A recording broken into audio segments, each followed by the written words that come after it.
Avant de laisser la parole à Imen pour vous présenter vraiment en détail cet appel à projet, nous souhaitions vous présenter le projet européen Alvar Valley Data Hub qui pourrait aussi vous intéresser. En effet, ce webinaire aujourd'hui, il est dans le cadre de nos webinaires experts, notamment en innovation. Le projet Loire Valley Data Hub est un projet européen. Si tu veux bien, on peut la slide suivante.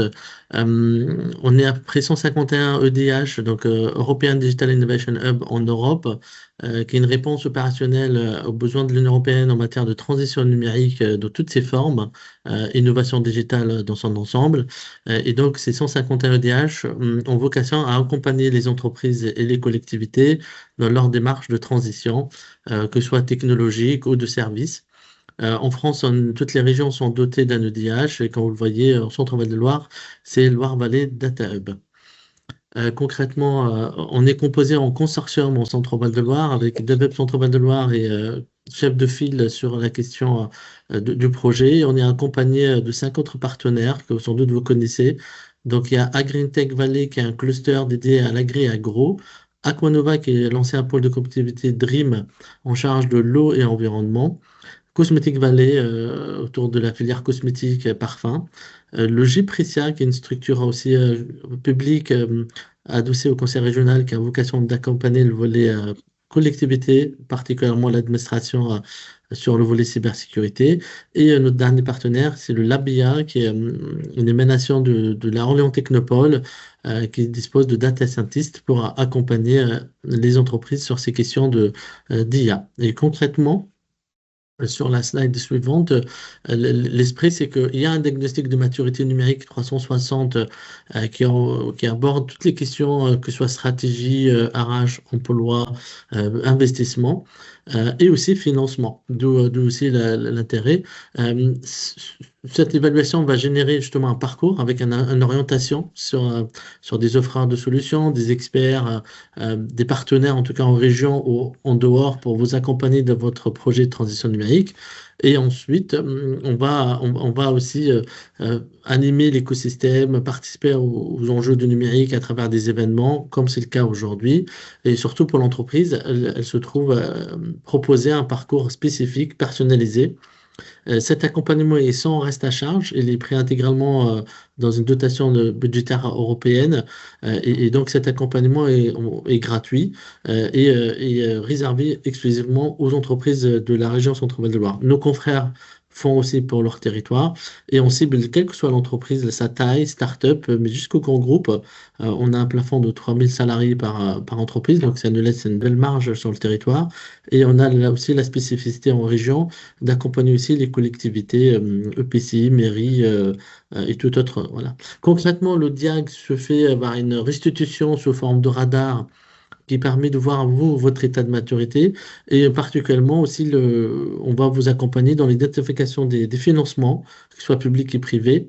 Et on est associé aussi avec le cabinet Ridge Conseil aujourd'hui présent pour prendre le relais sur des dossiers plus spécifiques ou qui requièrent une expertise en recherche de financement. D'où aussi notre opportunité aujourd'hui de présenter cet appel à projet France 2030 et donc, on espère vous avoir nombreux à y répondre.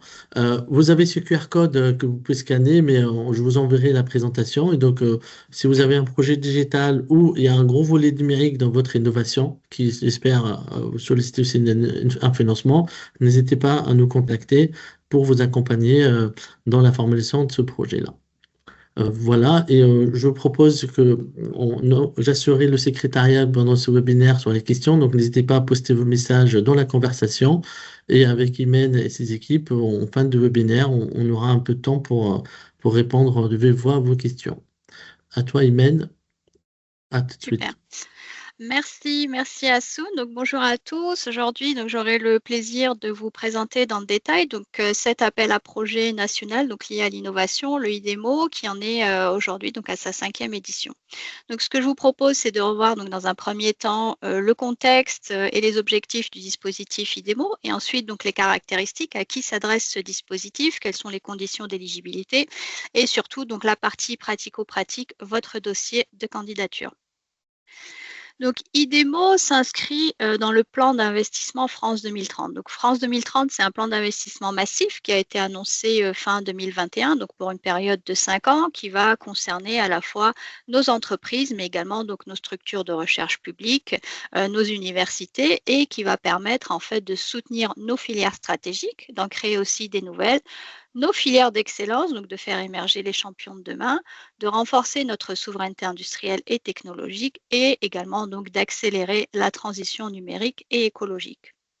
Donc, IDEMO, c'est un appel à projet générique, c'est-à-dire qu'il ne cible pas de thématique ou de technologie en particulier. Donc, ça permet justement aux porteurs de projets innovants de ne pas rester bloqués. Donc, si jamais il n'y a aucun appel à projet qui correspond spécifiquement à leur activité, et ça leur permet aussi donc d'accéder à des financements donc pour réduire les risques inhérents à ces projets justement de R&D et I.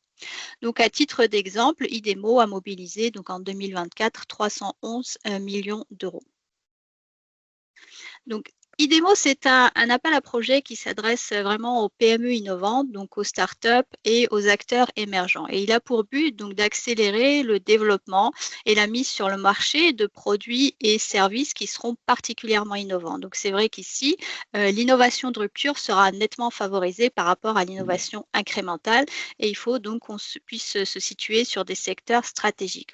Donc, cet appel à projet, il vise également à soutenir le développement de démonstrateurs à des stades de développement avancé, donc on est proche de la commercialisation.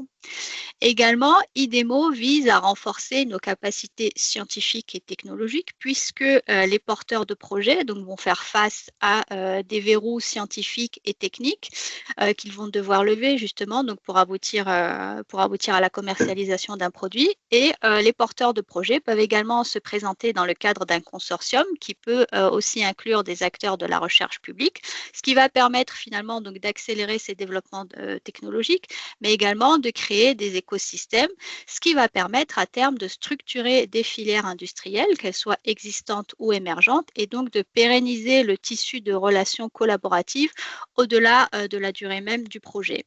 Et donc, en filigrane, il faut garder à l'esprit qu'IDEMO accompagne donc la transition énergétique, écologique et numérique.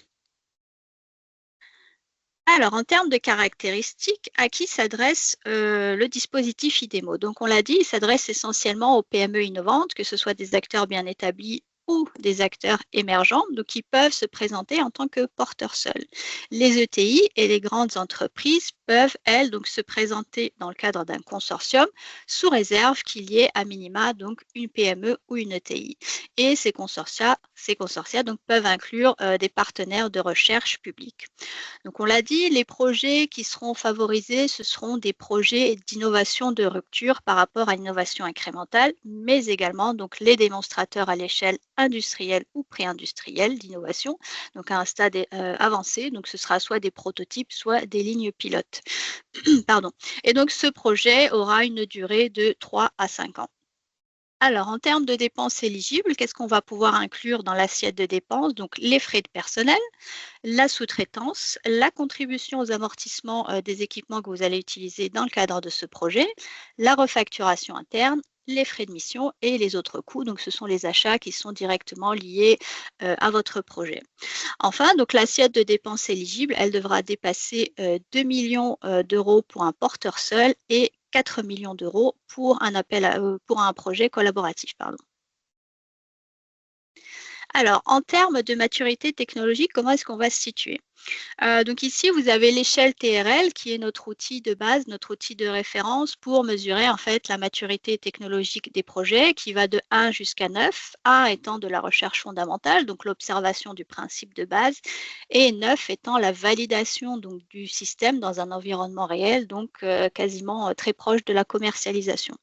Donc au départ du projet, votre projet doit se situer sur une échelle allant de 3 à 6. Donc 3 étant la preuve expérimentale de concept et 6 étant le démonstrateur en environnement représentatif. Donc ça inclut toute la phase que vous voyez en vert au centre de recherche et développement. Et à la fin du projet IDEMO, donc vous devez arriver à une échelle, un stade donc 7 ou 8, c'est-à-dire un système complet qualifié.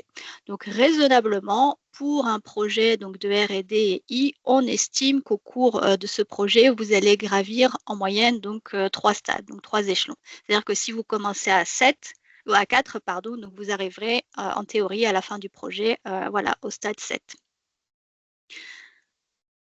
Alors, en termes d'intensité d'aide, et donc ça c'est une vérité générale, l'aide elle va varier en fonction de la taille de l'entreprise, mais également donc de l'existence ou non d'un consortium, puisque la recherche collaborative est toujours nettement favorisée. Donc vous voyez ici que l'existence d'un consortium permet de majorer cette aide de 15%, ce qui est quand même non négligeable. Donc à titre d'exemple, pour une petite entreprise, donc c'est-à-dire moins de 49 employés et 10 millions d'euros de chiffre d'affaires. Donc, vous avez une aide maximale qui sera de 45% et donc majorée à 60% si jamais cette entreprise, donc cette petite entreprise, se présente dans le cadre d'un consortium. Pour les ETI et les grandes entreprises, donc là c'est normal, vous avez toujours des taux d'aide qui sont plus faibles et qui ici donc seront majorés à 40%. Donc l'aide, elle sera débloquée sous forme de mix subvention avance remboursable, donc moitié-moitié. Et cette aide, elle ne peut pas être inférieure à 500 000 euros pour les ETI et les grandes entreprises. Donc avec un taux d'aide de 40%, ça veut dire une assiette de dépenses éligibles à minima donc d'1 250 000 pour les ETI et les grandes entreprises. Alors, pour la partie pratico-pratique, le dossier de candidature. Donc, le IDEMO, la première étape de ce IDEMO, ce sera le pré-dépôt. Donc, pour le pré-dépôt, vous allez avoir à déposer sur la plateforme BPI, donc un ensemble de documents. Donc, il y aura d'abord la présentation du projet, donc qui est l'élément central de votre dépôt. Donc, ça, on va y revenir en détail sur la slide suivante. Vous allez également donc avoir la fiche de demande d'aide. Donc, cette fiche de demande d'aide, elle va reprendre quelques éléments relatifs à l'entreprise. Elle va également donc vous permettre d'indiquer quel est le représentant légal, le DAF, le directeur technique. Est-ce que vous avez eu des aides précédentes, voilà, la table de capitalisation, etc. Et surtout, en fait, au niveau de cette fiche de demande, vous allez reprendre le montant de l'aide que vous sollicitez auprès de la BPI. Ensuite, donc, vous allez également saisir vos prévisions économiques donc pour une période de 5 ans, donc dans le cadre des retombées économiques du projet, mais également donc, de votre activité globale. Ça, on va également donc y revenir en détail. Vous allez également donc indiquer les impacts de votre projet sur l'environnement. Donc, il faudra remplir une grille d'impact à l'aide d'indicateurs qualitatifs et quantitatifs et évaluer donc l'impact de votre projet sur les 6 éléments qui sont indiqués ici. Donc, l'atténuation du changement climatique, l'adaptation au changement climatique, l'utilisation durable et la protection des ressources aquatiques et marines, la transition vers une économie circulaire, la prévention et la réduction de la pollution, et ensuite donc la protection et la restauration de la biodiversité et des écosystèmes. Enfin, donc, vous allez également saisir un ensemble de pièces qui vont justifier l'existence ou l'activité de l'entreprise, telles que la dernière liasse fiscale, le rapport du CAC, etc. Donc, sur la présentation du projet, donc, est attendue une présentation PowerPoint de 30 à 40 slides environ. Donc attention, c'est un faux ami parce qu'on a l'impression qu'une présentation PowerPoint, c'est toujours plus facile qu'un dossier qui sera rédigé, ou alors donc que le projet n'a pas besoin d'être forcément très abouti au moment du dépôt, ce qui n'est absolument pas le cas, puisque vous allez devoir en fait présenter un ensemble de sections obligatoires qui sont présentées ici et qui vont en réalité donc couvrir l'ensemble de votre projet, mais également ses retombées.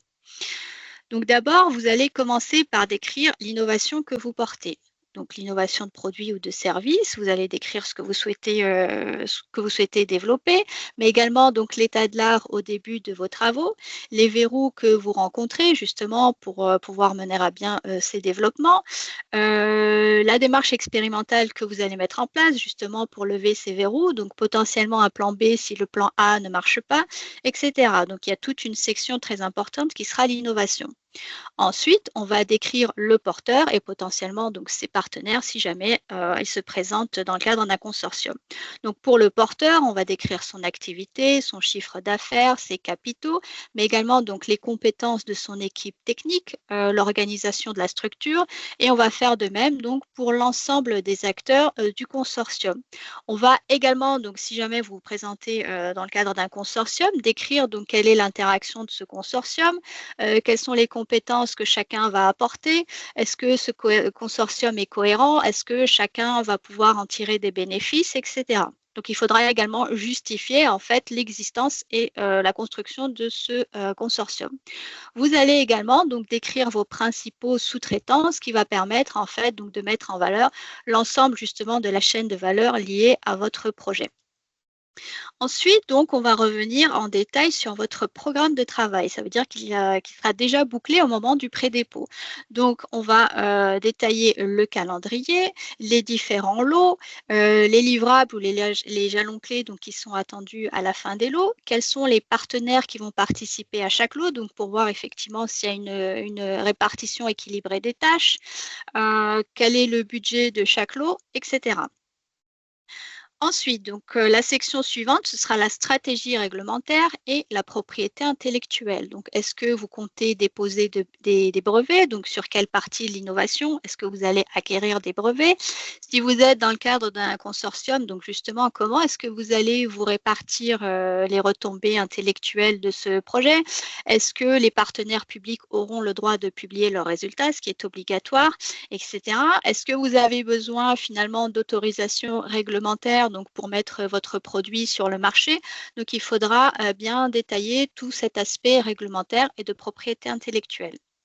La section suivante, c'est une section qui est tout aussi importante que votre innovation. Ce sera vraiment le modèle économique, ce que vous souhaitez commercialiser et comment est-ce que vous allez le commercialiser.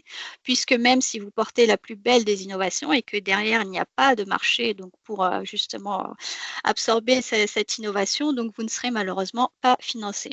Donc vous allez, dans le cadre de cette section, détailler le marché sur lequel vous souhaitez vous positionner. Comment est-ce que vous allez accéder à ce marché? Donc comment est-ce que vous allez vous positionner, les volumes de vente, qu'est-ce que vous allez vendre, est-ce qu'il y a des services associés que vous allez également pouvoir commercialiser, quels sont les clients que vous visez, surtout à l'international, quels sont vos concurrents, comment est-ce que vous allez vous démarquer par rapport à vos concurrents, etc. Ensuite, on va revenir sur votre capacité financière. Donc, étant donné qu'une aide publique ne couvre pas 100% du projet, vous devez en fait justifier comment est-ce que vous allez financer le reste à charge du projet. Est-ce que vous êtes en phase de levée de fonds? Est-ce que ce sera plutôt un emprunt bancaire? Est-ce que ce sera un apport en compte courant, etc. La phase d'industrialisation et de retombée économique, donc ça rejoint un petit peu le modèle économique et l'accès au marché. Donc effectivement, vous allez commercialiser un produit, donc vous devez tirer un bénéfice de ce projet, c'est-à-dire qu'après la phase d'investissement, il va y avoir une phase de retour financier.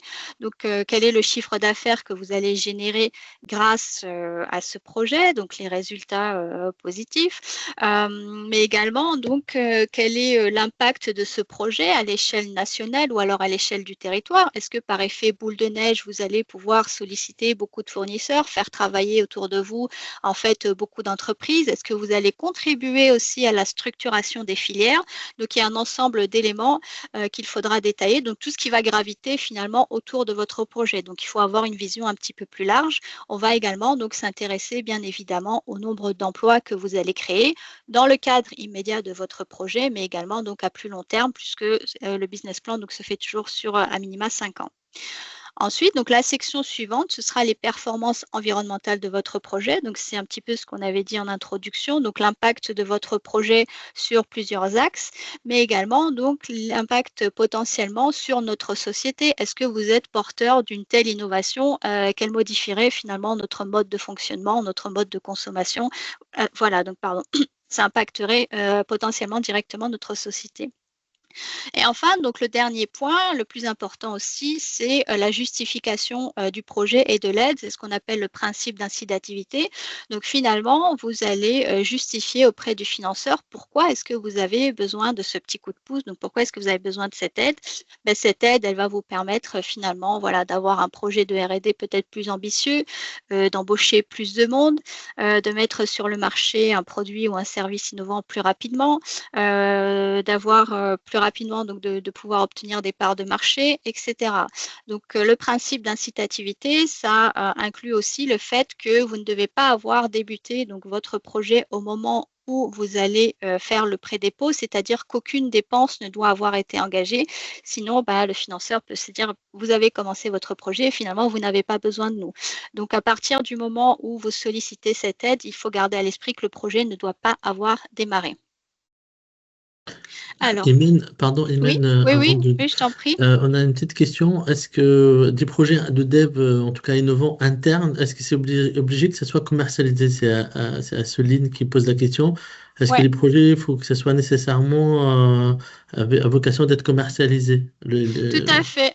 Tout à fait. Donc, s'il n'y a pas de commercialisation derrière, comme je disais, vous ne serez pas financé parce que, en fait, après, c'est la phase d'investissement. Il y aura une phase de retour financier. Vous devez aussi rembourser le financeur. Donc, n'oubliez pas que l'aide, elle n'est pas uniquement sous forme de subvention, elle est aussi sous forme d'avance remboursable. Donc, ça veut dire qu'il y a de l'argent qu'il faut rendre aux financeurs. Donc, s'il n'y a pas de commercialisation derrière, il n'y a pas de marché porteur, il n'y a pas de financement. Et dans Est-ce que l'optique où ça c'est un... répond? Mhm. Oui, Non, oui, pardon. en tout cas, merci, c'est clair.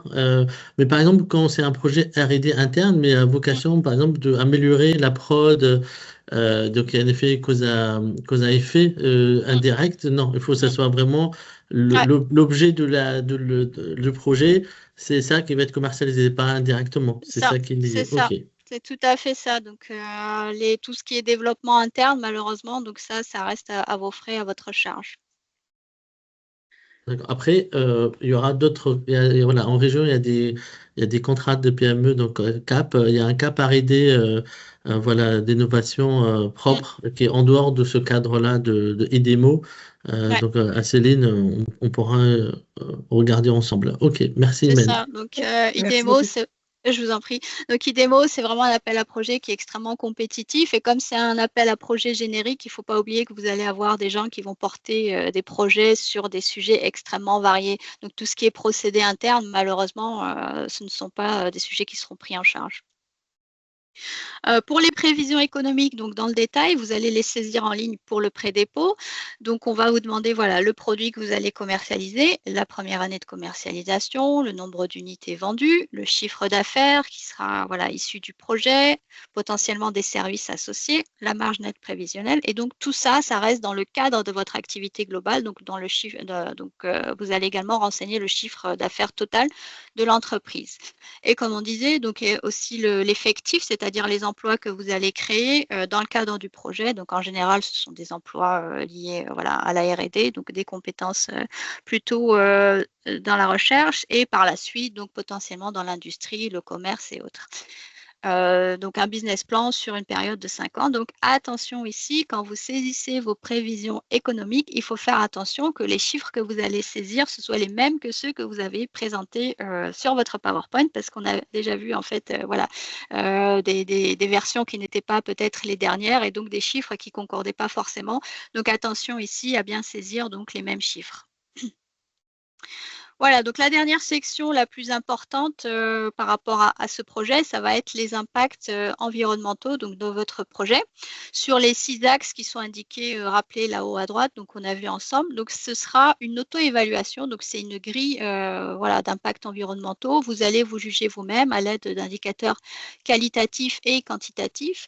Donc pour vous auto-évaluer au mieux, il ne faut pas oublier donc, de considérer l'ensemble du cycle de vie de la solution, donc pas uniquement la phase de de R&D, mais surtout donc la phase de fabrication, l'utilisation du produit et sa fin de vie.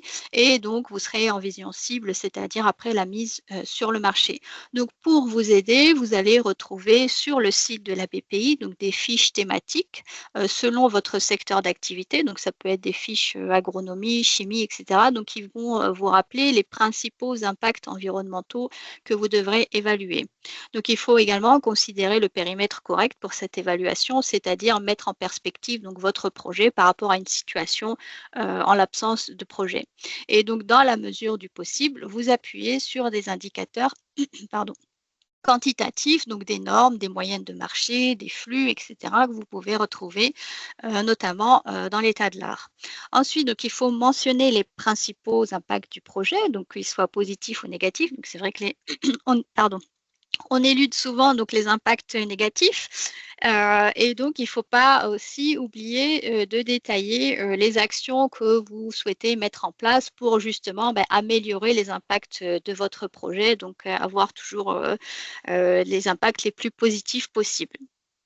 Donc, en termes d'indicateurs qualitatifs, c'est une note à saisir entre -2 et +2 avec une justification littérale. Donc, cette justification, elle permet justement à la personne qui va réviser votre dossier de voir en fait l'adéquation entre la note et votre justification, mais en même temps, donc, votre niveau de connaissance aussi des impacts environnementaux.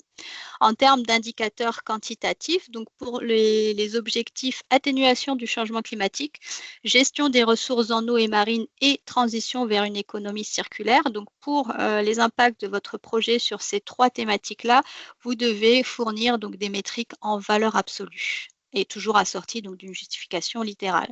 Et enfin, donc si vous avez coché ou si vous avez mis une note +2 pour les gaz à effet de serre évités, donc là, vous devez exprimer vos résultats par rapport à un scénario de référence donc où vous allez détailler votre méthode de calcul, les hypothèses que vous avez mises en place, etc. Alors, pour les dates de relève, il y a déjà eu une relève en novembre 2025. Donc, on attend sur 2026 3 relèves qui sont indiquées ici, donc en février, en mai, en septembre, sachant que si l'enveloppe est consommée avant donc la fin avant donc la date de septembre 2026, il se peut que le projet donc clôture de manière prématurée.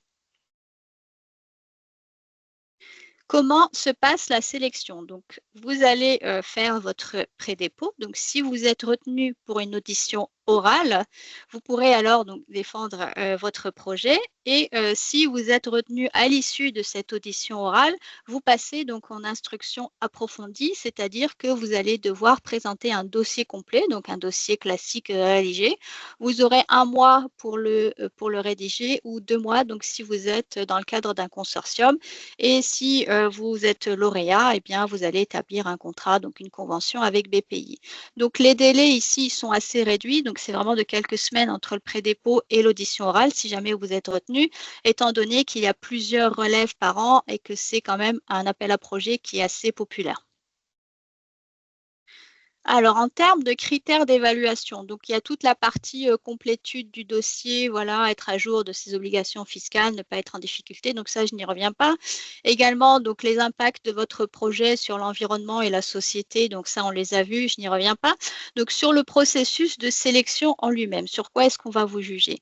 D'abord, évidemment, donc sur l'innovation et le degré de maturité du projet que vous allez porter sur votre capacité technique, mais également économique, donc apporter ce projet et ce qu'on a vu, donc l'adéquation de la performance avec un marché applicatif. Donc derrière, il faut vraiment que vous puissiez commercialiser donc ce nouveau produit ou service. On va également juger, donc si vous êtes dans le cadre d'un consortium, ce qu'on avait dit, donc l'équilibre de ce consortium, la répartition des tâches, pour voir si réellement chacun va pouvoir bénéficier de ce projet.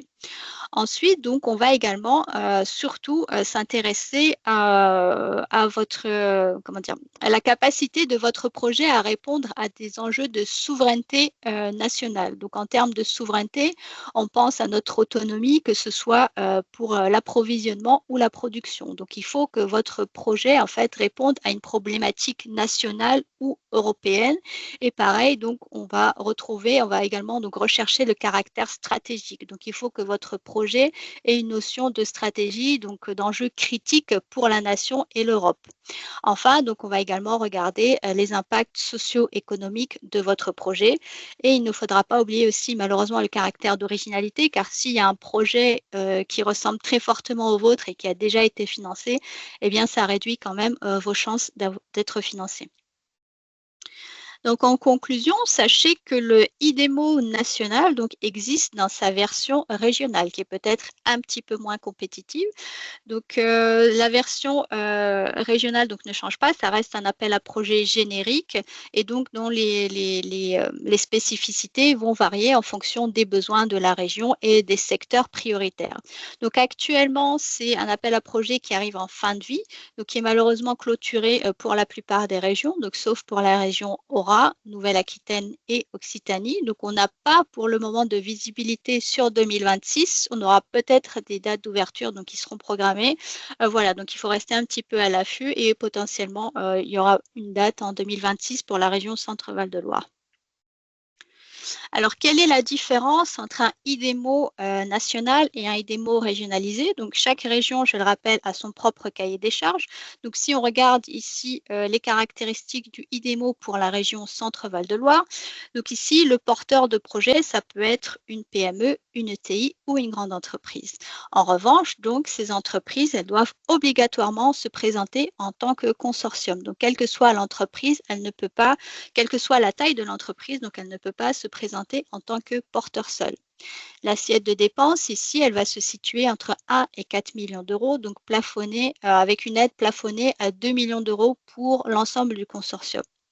Globalement, donc on va être sur le même type de dépenses éligibles avec peut-être un petit peu moins de postes pour IDEMO régionalisés. Donc, par exemple, les frais de refacturation interne et les frais de mission ne sont pas pris en charge. Sur les taux d'aide pour les petites entreprises, donc on va être sur des taux similaires puisqu'il y a une bonification de 5% après la labellisation du projet. Donc ici, la labellisation est obligatoire par un ou plusieurs pôles de compétitivité. Pour les grandes entreprises, les taux d'aide donc seront plus faibles pour un IDEMO régionalisé que pour un IDEMO national. Et enfin, donc le plus intéressant pour les entreprises, c'est qu'ici, l'aide, elle est accordée uniquement sous forme de subvention, donc contrairement à une aide IDEMO qui sera un mix de subventions et avances remboursables. Voilà, donc j'ai fini ma présentation. Je vous remercie pour votre écoute. Ici, vous pouvez trouver mes coordonnées ainsi que celles de Florence. Donc, nous, on vous accompagne sur tous les types voilà, d'aides et appels à projets nationaux, donc le IDEMO, mais pas que. Et puis, voilà, n'hésitez pas si vous avez des questions. Je vous remercie. Merci, Imen, merci. S'il y a des réactions en ligne, moi j'avais noté deux points qui me semblent un petit peu pertinents, peut-être de les éclairer. Effectivement, par le fait que l'appel à projet est généraliste et donc on s'attend un peu, mais bon, on sait quand même qu'il y a peut-être quelques thématiques, peut-être prioritaires. Vous, comme Ouais, vous accompagnez un peu, vous êtes présent sur toute la France. C'est quoi, qu'est-ce qui seraient les thématiques prioritaires un petit peu pour ouais. cet appel à projet? Ouais, merci. Donc en fait, en réalité, pour le IDEMO, dans le cahier des charges, vous n'allez pas retrouver de thématiques prioritaires. Maintenant, c'est vrai que France 2030, dans sa globalité, va porter des thématiques prioritaires. Donc vous allez retrouver par exemple le secteur de l'énergie, l'automobile, l'IA, la santé, la sécurité, inclut donc la cybersécurité, l'espace, l'informatique quantique, l'aéronautique, etc. Donc, on peut imaginer par effet miroir que ce sont les mêmes thématiques qui sont prioritaires au niveau du IDEMO. Mais encore une fois, donc, ce n'est pas indiqué dans le cahier des charges. Donc, en réalité, ça reste une indication. Et même il y a des appels à projet France 2030, par exemple sur la cyber, Mm. qui ont été clôturés, on peut toujours candidater. Si on a raté le coche d'un, et des mots nous permet de se rattraper et déposer un dossier si on Alors, répond aux critères. voilà, donc il y a ça. Il y a aussi le fait que si vous candidatez, et comme tu l'as bien dit, Assoun, si jamais il y a un appel à projet qui va réellement correspondre à votre activité et que vous n'êtes pas au courant ou parce qu'il a fermé récemment ou potentiellement qu'il va réouvrir, et BPI est au courant qu'il va réouvrir. Donc, vous pouvez être réorienté vers un autre appel à projet. Donc, ça, c'est possible aussi. Donc, ça ne veut pas dire que votre projet n'est pas excellent ou qu'il n'est pas innovant, mais que potentiellement, puisqu'il y a d'autres fonds qui peuvent vous financer, eh bien, voilà, on vous redirige vers un autre appel à projet. Donc, ça, c'est tout à fait possible aussi. Très bien, merci, Imen. Je ne sais pas s'il y a des questions ou. C'est très clair. Oui, merci Hélène. Moi, j'avais l'autre point. Tout à l'heure, j'ai noté l'aspect labellisation. Mhm. J'ai évoqué tout à l'heure, il y a 2 slides avant la fin. Donc, si je comprends bien, l'aspect labellisation est obligatoire. Et qui donne la labellisation? C'est les pôles de compète. Est-ce que tu peux nous C'est ça. éclairer ça? Donc, en fait, pardon, la labellisation est obligatoire pour le dispositif IDEMO régionalisé. Donc ça, c'est effectivement donné par un pôle de compétitivité. Attention, donc si vous avez un projet interrégion, ce qui est possible aussi, donc vous avez par exemple une entreprise voilà, en PACA et une autre en Île-de-France, il se peut que les cahiers des charges soient différents et qu'on exige une labellisation par 2 pôles de compétitivité, donc une sur chaque territoire. Donc il faut faire vraiment attention quand vous êtes sur des projets collaboratifs et que vous êtes sur des régions différentes, de bien décortiquer les cahiers des charges. Donc ici, la labellisation par au moins un pôle de compétitivité sur votre domaine d'activité est obligatoire. Pour le IDEMO national, donc la labellisation n'est pas obligatoire. Néanmoins, donc ça constitue vraiment un plus. Donc ça va donner un a priori positif aux financeurs, étant donné donc que la labellisation, c'est un gage de qualité de votre projet, puisque vous allez finalement être confronté à un jury d'experts scientifiques et techniques, mais également donc sur le volet financier de votre projet. Donc, si vous êtes labellisé, ça va voilà, donner un a priori positif, mais en aucun cas, ça va garantir que votre projet sera financé. D'accord. Mais par contre, ça reste un excellent exercice pour le porteur de projet, puisque c'est quand même un jury qui est très expérimenté et qui va vous donner donc beaucoup d'avis, de retours. Donc, ça peut être très constructif aussi pour améliorer donc la qualité de votre dossier. Très bien. Merci. Et puis moi j'ai une dernière question, mais un peu en off. Mhm, Ouais, Rich Conseil est quand même présent sur toute la France. mhm. Vous avez accompagné beaucoup de projets. Par expérience, comment ça fonctionne? Est-ce qu'il y a quand même une volonté de représentativité des territoires dans ces genres d'appels à projets? Voilà, est-ce que voilà, comme on est une région, on a beaucoup de compétition avec d'autres régions. On est une région sous-traitance industrielle comme d'autres. Euh, Vous, avec l'expertise et l'expérience, est-ce qu'il y a, voilà, il y a une répartition des dossiers? Comment c'est analysé à Mm. Paris, des candidatures régionales, quand on sort Alors, de régionaliser? on n'aura pas les petites informations off comme ça, mais réellement sur ce type d'appel à projet, honnêtement, on est sur des projets extrêmement compétitifs. Donc, ça va être vraiment l'innovation et encore une fois, le caractère stratégique et le caractère de souveraineté qui vont être regardés. Donc, souveraineté pour qu'on puisse être voilà, autonome sur plusieurs sujets, qu'on puisse sur des enjeux critiques. Donc, par exemple, en ce moment, on a des enjeux de sécurité pour qu'on puisse voilà, faire face à plusieurs enjeux. Donc, ce qui était une cible prioritaire ou un enjeu critique il y a quelques années ne l'est plus aujourd'hui. Donc, les porteurs de projets, quelle que soit la région d'où ils viennent, à partir du moment où ils ont un projet qui est réellement en adéquation avec les sujets qui sont voilà, en haut de la liste, on va dire, ben, ce seront les appels à projets, enfin les projets qui seront sélectionnés.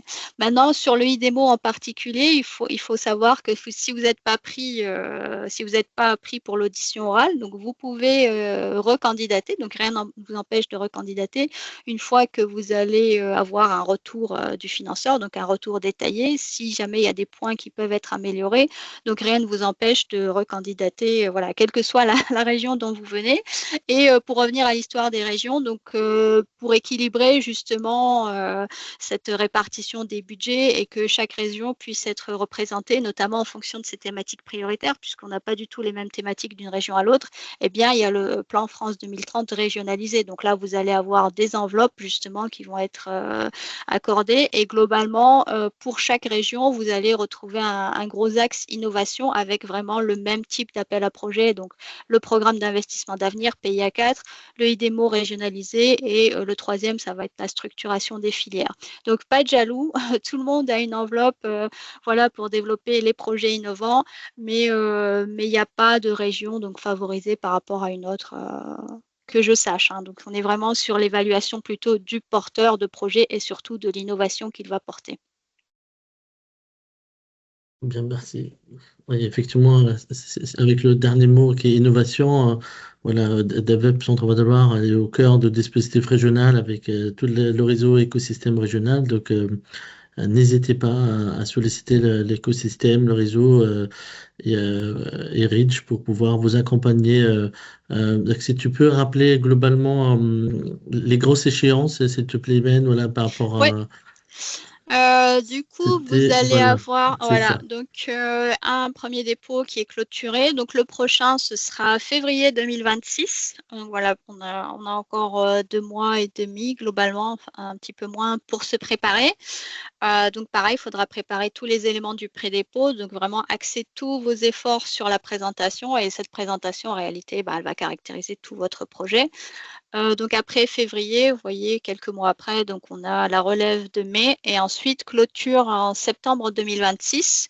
Donc on n'a pas de visibilité pour 2027. Donc comme je l'ai dit, c'est un appel à projet qui est vraiment populaire. Donc ça fait plusieurs années maintenant qu'il est mis en place. Par contre, voilà, d'une clôture à l'autre, on ne sait pas trop si le projet est reconduit et comment, sous quelle forme il sera reconduit, puisque le cahier des charges évolue également. Donc le IDEMO, le premier IDEMO, on va dire, est différent du IDEMO 5. Donc voilà, 3 prochaines relèves prévues pour le moment en 2026. Super. Donc, merci beaucoup. S'il y a quelques réactions, ou sinon, en tout cas, c'était très clair. Le planning, il est bien défini. Hum, voilà, on affiche les slides peut-être de vos coordonnées. En tout Ouais, cas, on va vous diffuser ces slides-là, les coordonnées. N'hésitez pas. Voilà. Sachant que voilà, nous, dans le cadre de ce projet LVDH, Loire Valley Data Hub, on a un partenariat avec Rich, donc on a une petite permanence gratuite voilà, d'1 heure avec Florence et ses équipes. Donc n'hésitez pas.